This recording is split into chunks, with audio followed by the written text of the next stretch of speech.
Bonjour, bienvenue dans cette première FAQ de la chaîne, un peu plus d'un an après sa création. Vous êtes maintenant un peu plus de 450 abonnés. Merci beaucoup à tous, merci du fond du cœur pour votre fidélité et j'espère que cette petite vidéo va vous plaire. Avant de commencer les questions à proprement parler, un tout petit détail, j'enregistre encore une fois dans ma voiture. Il se trouve qu'habituellement, je préfère soit enregistrer chez moi en configuration un peu studio, soit enregistrer vraiment dehors au grand air, mais il se trouve que là, je comptais passer entre deux averses. La pluie était prévue par la météo, hein. Je comptais passer entre deux averses pour enregistrer. Hélas, non, c'est averse-averse. Du coup, je me replie encore une fois dans ma voiture. Un grand merci à Emeric pour les questions personnelles. Tout d'abord au sujet de la reconversion photo.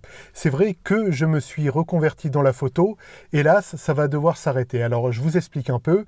La photo, c'est vrai que c'est une passion que j'ai depuis vraiment le tout début des années 90. Enfin, pour ma pratique, voire un peu avant. C'est quelque chose que j'ai toujours beaucoup fait, toujours beaucoup pratiqué la photo, donc évidemment d'abord en argentique, puis en numérique.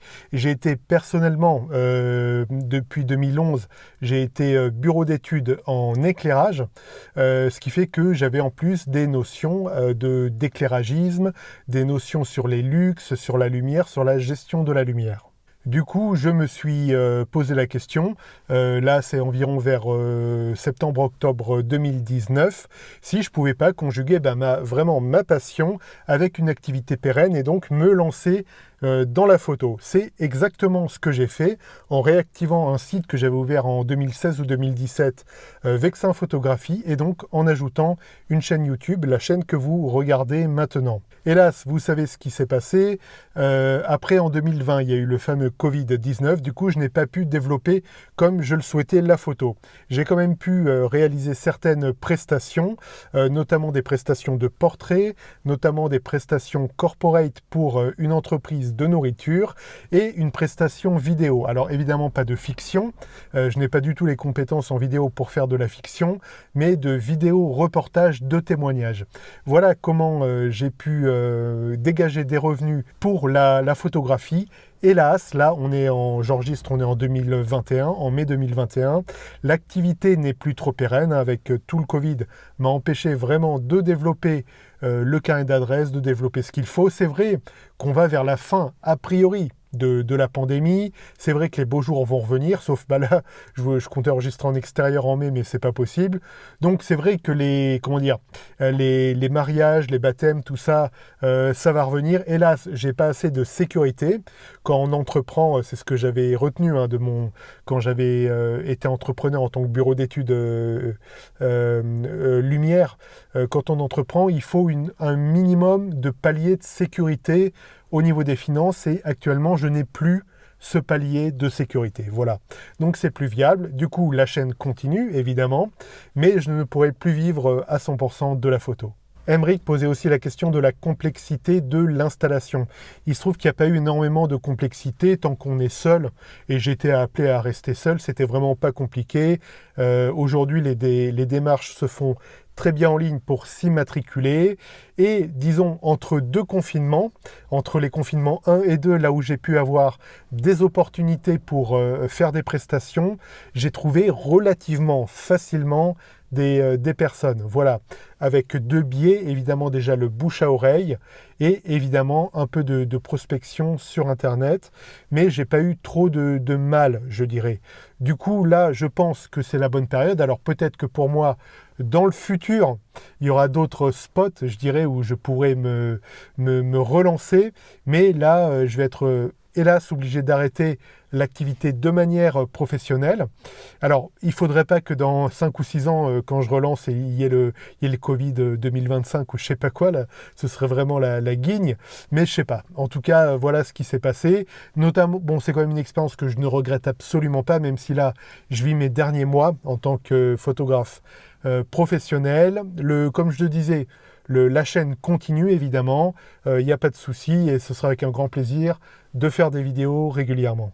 Merci à Christian qui a posé 2 questions. On va garder la question un peu plus technique pour la fin et répondre à la question un peu plus, je dirais presque psychologique sur le coup de mou. Donc Christian me demande si j'ai déjà eu un coup de mou dans ma pratique photo et comment pallier ce coup de mou, comment y faire face. Le dernier coup de mou dont je me souviens, en fait, c'est très concret, c'est quand je suis passé de l'argentique au numérique. Donc je me suis équipé d'un appareil photo numérique.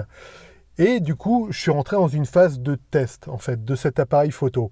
Donc, c'est mon appareil Nikon APS-C que j'ai encore aujourd'hui. Et au début, il y a eu une grande période d'euphorie. Moi, je découvrais la photo numérique. Alors, j'en avais un tout petit peu fait avec mon smartphone. Avec mon épouse a un Panasonic, un mini Panasonic, un mini Lumix. Donc, j'avais un peu tâté comme ça de la photo numérique, mais j'avais jamais vraiment eu une pratique poussée du numérique.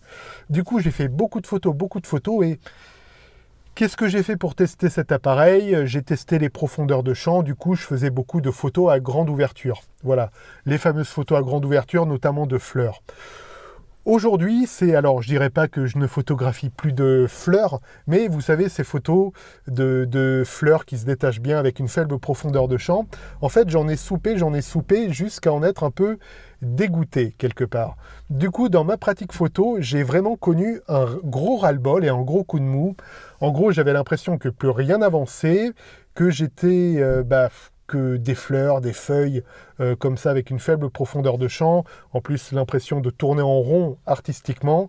Bref, rien n'allait plus. Une des choses que j'ai faites, alors qu'il peut paraître toute bête comme ça, et je sais pas, Christian, si ça va t'aider, mais j'ai arrêté d'ouvrir grand systématiquement mes objectifs. Pourtant, bon, je suis équipé, j'en parle souvent, de mon objectif un peu fétiche, le 35 mm f1.8, mais j'ouvre pas systématiquement à 1.8. Déjà, 1.8, il faut éviter en général les ouvertures extrêmes.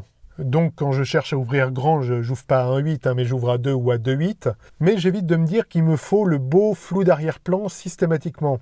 En fait, le beau flou d'arrière-plan est un des effets en photo, mais ce n'est pas le seul effet.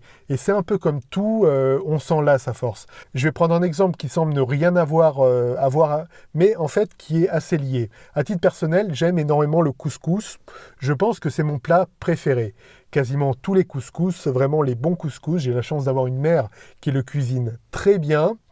Mais j'ai mes limites avec le couscous. Bien que le couscous est quelque chose de très bon, de très fin quand même, c'est un plat plus fin qu'on ne le croit, je peux finir par m'en lasser si j'en mange trop. C'est un peu pareil avec les bokeh et en analysant le coup de mou que j'avais eu à l'époque, quand j'ai donc découvert vraiment la photo numérique, je me rends compte que c'était en abusant du bokeh. Voilà. Du coup, quelque chose qui m'a aidé, c'est de me dire, regarde ton environnement et n'ouvre pas systématiquement ton objectif au maximum. Regarde peut-être que là, une ouverture plus faible et donc une grande profondeur de champ sera mieux. Ce qui peut aider, c'est éventuellement de ne pas trop se mettre la pression non plus, à savoir ne pas chercher systématiquement à faire des photos. C'est le coup à être frustré. On peut prendre son appareil et mettre du temps avant de le dégainer et juste profiter de la balade. Alors entre amis ou pas, alors je sais qu'à titre personnel, quand je sors vraiment faire des photos, j'ai du mal à être avec beaucoup de gens parce que je suis assez pénible, je m'arrête souvent, etc. J'aime bien, en revanche, par exemple dans un village, donner rendez-vous, par exemple, on se donne rendez-vous dans 1 heure ou 1 heure et demie sur la place principale du village et en attendant, chacun va qu'à ses occupations. Mais bref, quand je me balade, ne pas systématiquement dégainer l'appareil tout de suite et quand on le dégaine, ne pas hésiter à faire quelques photos qu'on va savoir comme ratées. Parce que quand on a un coup de mou, alors je ne sais pas si c'est ce que tu ressens, Christian, il peut y avoir l'effet de... En gros, ça nous saoule de sortir l'appareil. Voilà, on part découvrir un village ou une sortie en forêt ou je sais pas quoi. Mais on se dit finalement, ah oui, c'est vrai, zut, faut que je sorte l'appareil, un peu comme l'obligation. Bon, je pense que pour éviter ça, on peut tout simplement ne pas trop se mettre la pression et faire quelques photos. J'avais pris l'exemple de comme faire des gammes, en fait. Voilà, on fait quelques premières photos, voilà, une photo d'une belle porte en bois, d'une belle fenêtre. Vous voyez vraiment le lieu commun de la photo. C'est bon, c'est des photos qui sont jolies, mais c'est des photos qui sont pas très originales, quoi. C'est un peu l'effet facile de la photo. Mais ça rassure au début, et après, se laisser aller. Alors, c'est pas la solution garantie, mais c'est quelque chose qui peut mettre en appétit pour la suite. Enfin, ce qui peut arriver, c'est tout simplement de faire une pause où on se dit, rien n'y a fait, j'essaie de faire ce qu'on m'a dit, à savoir de ne pas dégainer l'appareil tout de suite, de faire un peu quelques gammes pour me mettre en appétit, mais rien n'y fait. Tout simplement une petite pause, parfois c'est pas mal, et plus rentrer en mode consultation. C'est-à-dire regarder peut-être des chaînes YouTube, regarder des livres photos peut-être. Je parle souvent des livres qui sont très bien, j'en ai déjà parlé dans une autre vidéo, mais moi qui m'ont beaucoup inspiré, c'est les livres de Reporters sans frontières. Je laisse là les liens dans la description de la vidéo. Ça permet à moindre frais, les livres coûtent 10 €, de se refaire un catalogue de photos comme ça. Donc on ne prend pas des photos concrètement, mais on se donne des idées en fait, et des choses qu'on peut éventuellement reproduire. Voilà, c'est vraiment en vrac des conseils que je peux donner pour un éventuel coup de mou. Et donc pour répondre directement à la question, en fait j'y avais déjà répondu je crois, oui ça m'est arrivé quand je suis passé de l'argentique au numérique, d'avoir un coup de mou au niveau de ma pratique photo. Enfin, Christian, tu poses une question technique, à savoir pour prendre des oiseaux avec donc plutôt du ciel derrière, comment les prendre avec, c'est vrai, un cas qu'on peut estimer de contre-jour, avec les oiseaux qui sont devant le ciel comme ça.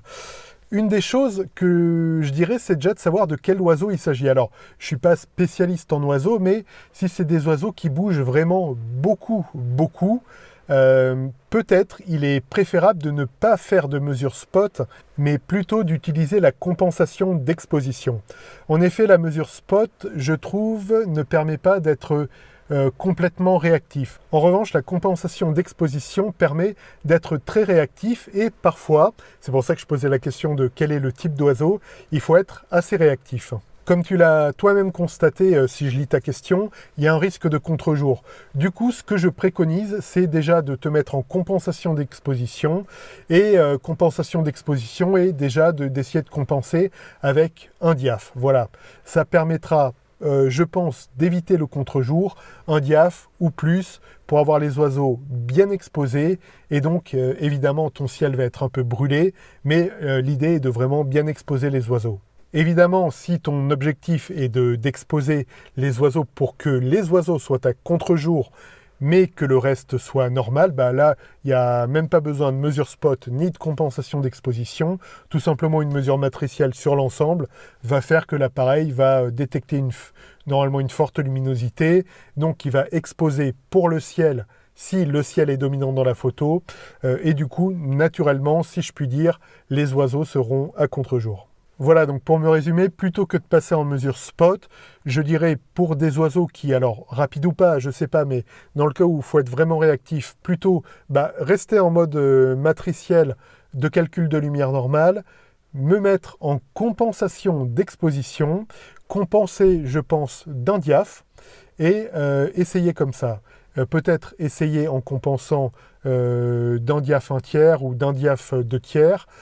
Voilà, mais à vue de nez, comme ça, compenser entre 1 et 2 diaph doit suffire pour avoir les oiseaux bien exposés, et évidemment le ciel sera cramé, mais ça, comme toujours, c'est une question de choix, même avec un grand capteur. Bon, moi je parle de ma pratique avec un capteur APS-C, mais même vous prenez le meilleur capteur du monde, enfin c'est même pas un plus grand capteur, c'est même pas du full frame, hein, même du moyen format est moins performant que l'œil pour vraiment bien exposer les choses. Du coup, voilà. Compensation d'exposition, compenser à un diaph déjà pour voir, un diaph 1/3, voire un diaph 2/3 si nécessaire. À titre personnel, j'avais déjà pris l'exemple de la mesure spot. Effectivement, je l'avais utilisé quand j'avais parlé d'une statue qui était à contre-jour. J'avais utilisé la mesure spot. Pourquoi ? Parce qu'une statue, comme quelqu'un qu'on prend pour un portrait, est relativement immobile. Du coup, quand le sujet est vraiment statique, c'est le cas où je préfère utiliser la mesure spot qui, effectivement, techniquement, est plus précise que la compensation d'exposition. Mais pour des oiseaux qui sont peut-être mobiles, c'est pas mal d'avoir la compensation d'exposition, d'autant que tu n'es pas à l'abri d'avoir éventuellement, imagine le beau moment de l'oiseau voilà, qui est un peu posé avec le ciel derrière et tout d'un coup il s'envole. Là, il faut être très réactif.